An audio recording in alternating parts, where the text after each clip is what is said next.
Пневмония е респираторно заболяване, за което е характерно възпаление на белите дробове. Причинява се най-вече от бактериални, вирусни, гъбични или паразитни инфекции, а понякога и при вдишване на токсични газове и химикали.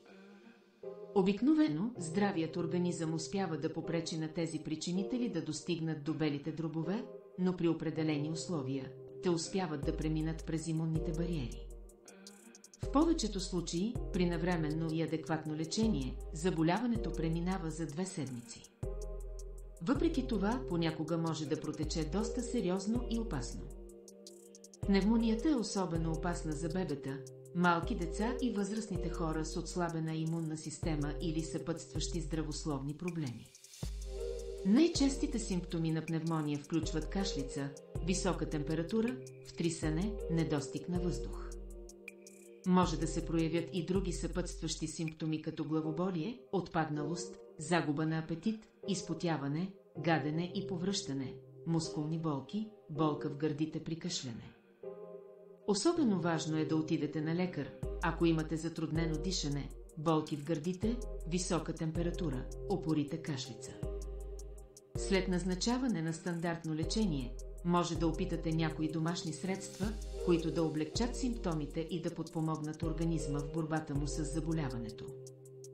Използвайте предложените от нас билки и домашни средства само като допълнение към конвенционалното лечение. Чесън. Антимикробните свойства на чесъна помагат за убиването на бактериите, вирусите и гъбичките. Освен това, помага за понижаване на температурата и улеснява отделянето на натрупаните храчки и секрет в дихателните пътища. Смесете 1 чаша прясно мляко с 4 чаши вода и добавете половин чайна лъжичка счукан чесън към тях. Поставете на котлуна и оставете да ври, докато течността остане 1/4 от първоначалното си количество. Пийте 3 пъти на ден. Друг вариант да използвате чесън при пневмония е с равни количества пресен лимонов сок и мед. Приемайте 2 до 3 супени лъжици от тази комбинация 3 пъти на ден. Чай от джинджифил и чесън е друго подходящо средство. Лют червен пипер. Лютият червен пипер е с високо съдържание на капсаицин, който стимулира отделянето и полесното отстраняване на слузта от дихателните пътища и белия дроб. Това помага за прочистване на дихателните пътища и облегчаване на дишането. Лютият червен пипер е добър източник на бета-каротин, който помага и за възстановяването на увредените лигавици. Смесете малко лимонов сок и щипка лют червен пипер в 250 мл вода. Пийте няколко пъти на ден. Също така, може да добавите малко лют червен пипер към чаша сок от моркови. И двете са полезни при лечение на пневмония. Сусъм. Сусъмът има отхрачващо действие и спомага за извеждане на храчките. Сварете 1 супена лъжица сусъмово семе в 250 мл вода за 5 минути. Добавете 1 супена лъжица ленено семе и оставете още няколко минути да поври. Прецедете сместа и добавете 1 чайна лъжичка мед и щипка сол. Пийте от тази комбинация веднъж дневно. Куркума. Тази билка работи като муколитик, разтваря бронхиалния секрет и извежда слузта от организма, особено на дихателните пътища. Плюс това има антивирусни и антибактериални свойства, които помагат в борбата с инфекциите. Добавете куркума на прах към затоплено синапено масло, за да направите паста, която да втривате в гърдите си.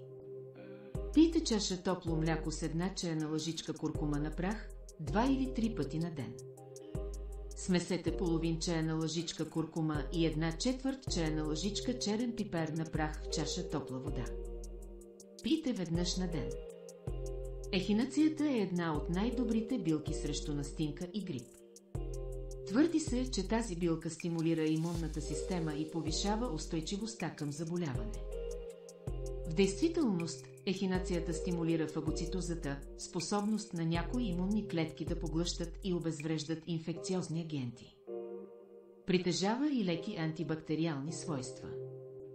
Затова, още при първите признаци за засягане на белия дроб от инфекция, започнете да приемате билката. Чай от ехинация срещу пневмония може да направите като смесите. Чайна лъжичка изсушена ехинация. Чайна лъжичка лимонена трева. Чайни лъжичка листа от мента. Мед на вкус. 2 чаши гореща вода. Добавете билките към водата и оставете да ври за около 5 минути. След като премахнете от котлуна, добавете мед, ако искате да подсладите. Пийте от този чай веднъж или 2 пъти на ден. Парна инхалация. Инхалацията помага за борбата с инфекциите и подобрява дишането чрез облегчаване на кашлицата и задръстванията със слуз. Напълнете подходящ съд с чиста вода, поставете на котлуна да заври и добавете няколко капки етерични масла като евкалипт, лавандула, чайно дърво, лимон или камфорово масло. Вдишайте парата от този разтвор. Докато вдишате, покрийте главата си с кърпа, така че да задържите парата. Един горещ душ също може да е от полза. Въпреки приложението на един или няколко от предложените домашни средства, не забравяйте да следвате пълният курс на лечение, предписано от вашия лекар, дори и ако забележите, че настъпва подобрение. Преустановяването на лекарствената терапия, преди да е настъпило цялостно оздравяване, може да доведе до рецидив или други усложнения. Освен всичко изброено, осигурете си достатъчно почивка и много течности. Споделете с нас в коментарите, ако и вие знаете домашни средства, които помагат при пневмония.